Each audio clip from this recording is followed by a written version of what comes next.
சித்திரம் வரும் விசித்திரம் என்று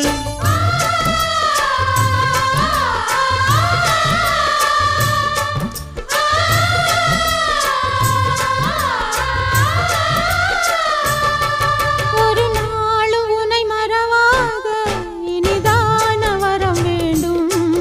உறவாலும் உடல் உயிராலும் பிரியாத வரம் வேண்டும்.